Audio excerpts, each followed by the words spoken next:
সংসারে পুরুষের তুলনায় নারীরা 7 গুণেরও বেশি কাজ করে, যার জন্য কোনো পারিশ্রমিক পান না। পরিসংখ্যান ব্যুরো জরিপ প্রকাশ করে বলছে, নারী পরিবারের জন্য গৃহস্থালী ও যত্নমূলক যে কাজ করেন তার আর্থিক মূল্য বছরে 6.25 লাখ কোটি টাকারও বেশি।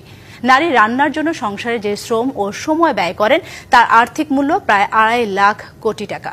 রাজধানী আগারগাঁওয়ে বিবিএস ভবনে বাংলাদেশে অবৈতনিক কাজের স্বীকৃতি নিয়ে ইউএন ইউমেনের সহযোগিতায় পরিসংখ্যান ব্যুরো জরিপ প্রকাশ করে।